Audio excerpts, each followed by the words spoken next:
À la base du projet Robin, il y a un souhait de la plateforme chimique de Roussillon et de son gestionnaire Osiris de diversifier ses ressources énergétiques et de gagner en compétitivité. Le métier de notre entreprise est la collecte et le traitement des déchets. Avec l'unité Robin, nous allons valoriser la biomasse et produire de la vapeur pour des industriels. Il y a 16 entreprises qui seront implantées sur la plateforme de Roussillon. Ça représente 1450 emplois directs et plus de 2 à 3 000 emplois indirects. Cette installation représente 15% des besoins, soit environ 25 tonneurs de vapeur par rapport à la consommation de la plateforme qui est de l'ordre de 180 tonneurs. Osiris en fait est le client unique de cette unité. Nous avons un contrat de rachat de la vapeur produite dans cette unité et ensuite Osiris se charge de distribuer la vapeur aux 15 entreprises de la plateforme. La particularité de Robin est de se positionner à mi-chemin entre l'industrie énergétique et l'industrie de valorisation de déchets. On offre donc un outil de production énergétique à partir de ressources variées, biomasse et biomasse déchets.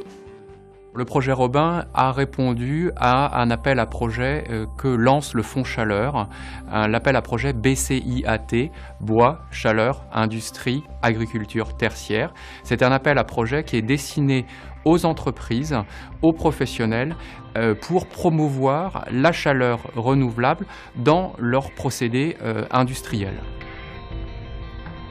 Le projet Robin va consommer 25 000 tonnes de bois traité, 20 000 tonnes de déchets de pulpeur issus du cycle du recyclage de papier et 15 000 tonnes de plaquettes forestières.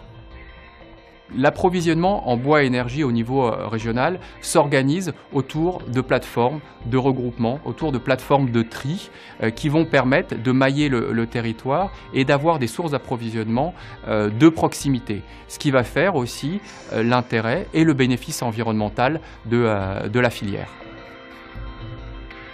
Ces plateformes de tri permettent de broyer, retirer les matériaux indésirables et apporter le combustible dans une configuration idéale pour être valorisé. Les travaux du projet Robin ont démarré en août 2013. Il y a eu une année de chantier jusqu'en août 2014.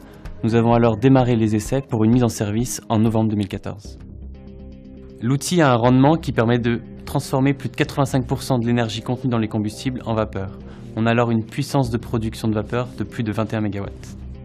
Ce qui est notable dans le projet Robin, c'est le fait que ce soit dédié à la chimie, à un secteur d'activité qui jusqu'à présent n'avait pas forcément trouvé intéressante l'idée de s'approvisionner en bois énergie pour ses grands besoins en chaleur. Le procédé se découpe en 5 grandes étapes. La réception du combustible, la mise en stock, la combustion, la récupération de vapeur, puis le traitement des fumées. Le bois à réception est déchargé en fosse.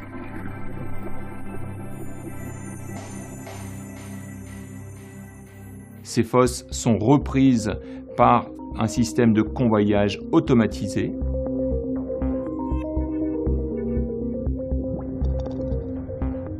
Le produit passe dans un crible avant d'être stocké dans des alvéoles.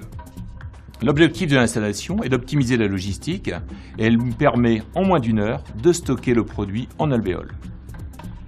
Les spécifications du combustible sont une granulométrie inférieure à 100 mm, une humidité comprise entre 30 et 50% et un pouvoir calorifique aux alentours de 2800 kWh par tonne. Chaque alvéole a un volume de 1000 m3. Ce volume correspond à la quantité consommée en une journée par l'unité. Le combustible qui est préparé en sortie de ces alvéoles est donc convoyé vers l'unité de combustion. Nous avons un silo tampon de stockage. L'extraction du stylo tampon se fait par une vis planétaire qui permet de doser le combustible vers le foyer. L'ensemble de l'installation est automatisé. Ainsi, pour pouvoir conduire l'installation à distance, tous les paramètres de fonctionnement des différents équipements sont retransmis aux opérateurs dans cette salle de conduite. L'installation est prévue pour fonctionner 24 heures sur 24, 7 jours sur 7. Le combustible est projeté dans un four à lit fluidisé. Nous avons fait le choix de cette technologie pour optimiser les rendements et les rejets atmosphériques de l'installation. Un four à lit fluidisé est un lit de sable d'environ 1 mètre de haut qui, par l'intermédiaire d'air projeté à très grande vitesse, est maintenu en ébullition. Le combustible est alors projeté dans le lit de sable et brûle dans ce mouvement d'ébullition avec le sable. Le sable permet d'apporter une inertie thermique dans le four et donc de brûler tout type de combustible avec des pouvoirs calorifiques très différents.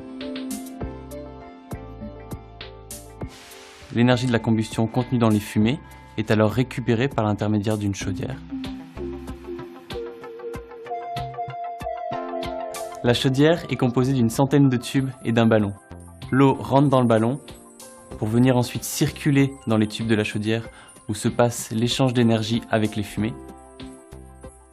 Cette eau est alors transformée en vapeur. La vapeur remonte dans le ballon pour être finalement distribuée sur le réseau de la plateforme. La vapeur fournie à la plateforme est à une pression de 32 bars. Les fumées issues de la combustion sont acides et chargées de polluants. Le traitement des fumées de l'installation se fait en 2 étapes. Une étape au niveau de la chaudière avec injection de l'urée qui permet le traitement des oxydes d'azote. Et la seconde étape autour de ce filtre à manche. Dans la conduite des fumées, nous injectons du charbon actif d'une part et de la chaux qui viennent former un gâteau autour des manches du filtre à manche.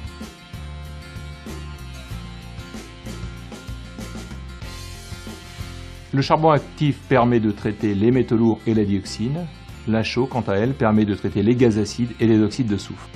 Ce média filtrant permet d'épurer, de neutraliser et de capter les polluants. Les résidus de traitement des fumées sont récupérés en fond de filtre à manche et extraits par une vis afin d'être stockés dans le silo. Les cendres, avec les réactifs usés, représentent 5% du tonnage de combustible. Le ventilateur d'extraction permet l'évacuation de l'air épuré vers la cheminée. Cette installation qui délivre de la vapeur en continu fonctionne 345 jours par an. L'intérêt de ce projet, c'est de remplacer les énergies fossiles, que sont le gaz et le charbon, par une énergie renouvelable, comme le bois. Le projet Robin permet l'économie de 1/1000 de la production de gaz à effet de serre en Rhône-Alpes, tous secteurs confondus. Robin a permis de créer 10 emplois. Il s'agit de 10 emplois qualifiés qui nous permettent d'assurer la supervision de l'installation, la sécurité et la logistique. À ces 10 emplois sont à ajouter les emplois induits dans la filière bois régionale. Cet investissement est basé sur la différentielle de prix entre le charbon, le gaz et le bois, mais aussi par rapport au coût du CO2. Robin a pu voir le jour grâce à un partenariat fort et pluriannuel entre le gestionnaire de la plateforme Osiris et notre entreprise. Ce contrat garantit une certaine compétitivité pour l'ensemble des industriels. Robin se place au cœur de la stratégie de transformation de notre entreprise. D'une entreprise qui collectait les déchets, aujourd'hui nous valorisons ces déchets pour les transformer en énergie ou en matière première. L'unité de valorisation Robin contribue à l'objectif de performance environnementale de notre entreprise, à savoir pour 1 tonne de déchets détruits, 2 tonnes de déchets valorisés, et pour 1 tonne de CO2 générée par nos activités, 2 tonnes de CO2 évitées.